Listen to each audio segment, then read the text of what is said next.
Donc dans cet exercice-là, il faut répartir les nombres, ceux qui sont divisibles par 2, par 3 ou par 5. Alors comme les cercles se coupent, si un nombre est à la fois divisible par 2 et par 3, on ne va pas l'écrire deux fois. On va l'écrire là où les deux cercles divisibles par 2 et 3 se coupent, c'est-à-dire là où j'ai mis du vert. Pour ceux qui seront à la fois divisibles par 2 et par 5, on va les mettre dans la zone où j'ai mis du bleu. Pour les nombres qui seraient à la fois divisibles par 3 et par 5, en fuchsia là, et ceux qui seraient à la fois divisibles par 2, 3 et 5, là où il y a du jaune, là où les trois cercles se coupent. Donc on prend les nombres un par un et puis on fait la somme des chiffres surtout pour savoir pour divisible par 3. Donc 1749, donc il n'est pas dans la table de 2, c'est pas un nombre pair. Si je fais la somme des chiffres, je trouve 21. Donc je l'ai mis dans le cercle divisible par 3 et c'est tout. 112, la somme des chiffres c'est 4, donc c'est un nombre divisible par 3, mais c'est aussi... Ah non, je me suis trompé, pardon. 112, la somme des chiffres c'est 4, donc c'est pas divisible par 3, mais c'est un nombre pair, donc on l'a mis dans le cercle où il y a divisible par 2. 1505 divisible par 5, pas divisible par 3. 930, la somme des chiffres c'est 12, donc il est divisible par 3. Il se termine par 0, donc il est divisible par 2. Et il se termine par 0, donc il est divisible par 5. Donc il est à l'intersection des trois cercles, dans la zone jaune. 492 001, donc n'est ni un nombre pair, ni dans la table de 3, ni dans la table de 5. Donc je l'ai mis tout simplement à l'extérieur des trois cercles. 225, il est dans la table de 5 et aussi dans la table de 3. 247, ni dans la table de 2, ni dans la table de 3, ni dans la table de 5. Donc je l'ai mis à l'extérieur des trois cercles. 348 102, la somme des chiffres c'est 18.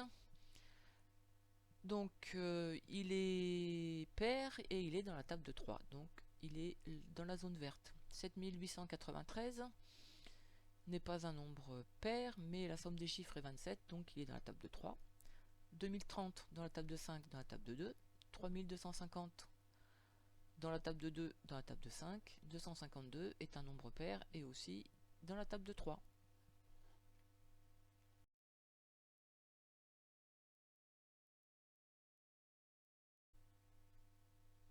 Alors pour cet exercice là, il faut savoir les nombres qui sont divisibles par 2, ensuite des multiples de 5 et ceux qui sont des diviseurs de 100. Alors divisible par 2, dans la table de 2, c'est tous ceux qui se terminent par 0, 2, 4, 6, 8. Donc 4, 10, 1, ceux que j'ai mis. Qui sont des multiples de 5. Donc attention, ça ne veut pas dire divisible par 5, ça veut dire dans la table de 5. Donc tous ceux qui se terminent par 0 ou 5. Des diviseurs de 100, donc ceux qui divisent le nombre 100. Donc 100, il est dans la table de 4, il est dans la table de 10, il est dans la table de 25, 4 x 25, 100, et dans la table de 50, 2 x 50, ça fait ça. Alors l'exercice suivant, c'est, faut le faire à des calculatrices, hein, parce que là, sans calculatrice, ça va être un peu compliqué. Hein. Donc 425 est un multiple de 17. Il faut savoir si 425 il est dans la table de 17. On prend sa calculatrice. Si on trouve que oui, il faut que la division s'arrête. 32, un diviseur de 1552. On fait 1552 divisé par 32. Le résultat est un nombre à virgule, donc non. 1872 divisible par 52, oui, parce que la division donne un résultat avec une sans virgule. Par contre, par 117, on donne un résultat avec une virgule. Donc la réponse est non. 144, dans la table de 36, oui, mais 6156, un diviseur... Pardon, 144 serait un diviseur de 6156. Il faut faire 6156 divisé par 144, et il se trouve que non.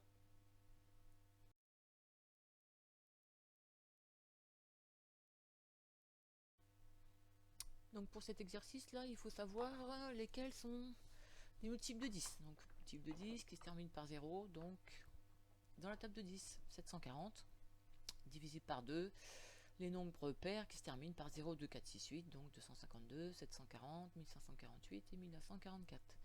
Et divisé par 5, ceux qui se terminent par 0 ou 5, et comme il n'y a que 740 qui se terminent par 0, donc 740. Ensuite, l'exercice avec le code postal, donc 69 210. Donc il faut savoir s'il est dans la table de 9. Donc on ne fait pas la table de 4, c'est trop compliqué. Donc on fait la somme des chiffres, on trouve 18, donc il est dans la table de 9. 83 420, on fait la somme des chiffres, 17, donc c'est pas dans la table de 9. 75 330, on additionne tout, ça fait 18, donc dans la table de 9. 59 940, la somme des chiffres est 27, donc c'est dans la table de 9. Et le dernier, 31 660, la somme des chiffres étant 16, ce n'est pas dans la table de 9. Alors l'exercice suivant, donc 3520 et quelques. Donc on doit mettre un chiffre à la place du petit triangle là.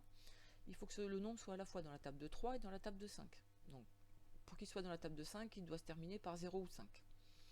Donc si je mets 0, ça fait 5 et 3, 8, plus 2, 10, plus 0, ça fait 10. Donc si je mets 5, ça fait 15, c'est bien dans la table de 5.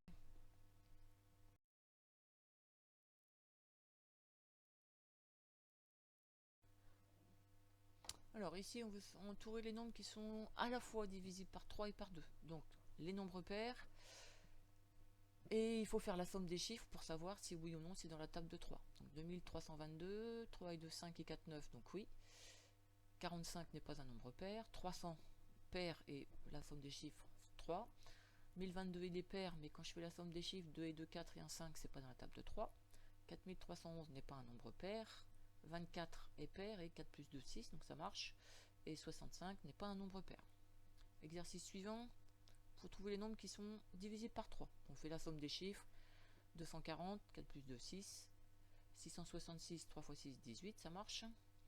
541, 5 et 4, 9 et 1, 10, donc non. 9 et 4, 13 pour 49, non. 6 et 3, 9 et 1, 10, non pour 136.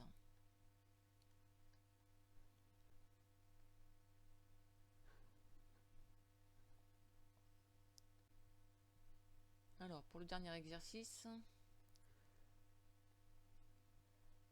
qu'est-ce qu'on peut mettre à la place du point d'interrogation pour que le nombre soit divisible à la fois par 5 et 3? Donc, il faut que ça soit 0 ou 5 et il faut que quand on additionne, ça soit dans la table de 3.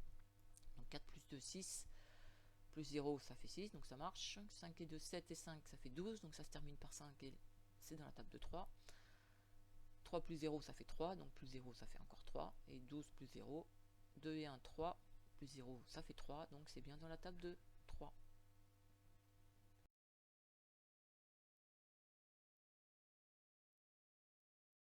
Donc pour cet exercice, pas grand chose à expliquer, donc faire attention, diviseur et multiple. Donc 7 est un diviseur de 42, le diviseur est forcément plus petit que le multiple, donc 7 ne peut être qu'un diviseur. 99 est un multiple de 11, et dans la table de 11. 51 est un multiple, et dans la table de 17. Et 11 est un diviseur de 33. Tous les nombres dans la table de 3 jusqu'à entre 14 et 32, et ensuite relier 125 dans la table de 5, 234, la somme des chiffres c'est 9, donc c'est divisible par 3, et 324 est divisible par 2 et 3.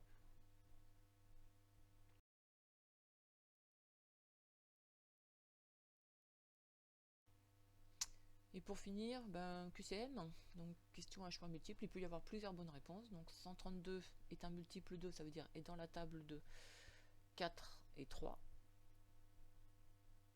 Pas la table de 9, parce que la somme des chiffres ne fait que 6. 6 c'est un diviseur de 6, 12 et 36. 105, si je fais la somme des chiffres, ça fait 6, donc il est dans la table de 3 et dans la table de 5. 125 et 320 ne sont que dans la table de 5, mais pas dans la table de 3. 17 x 8, ça fait 136, donc ça veut dire que 136, il est dans la table de 8. C'est tout. C'est fini.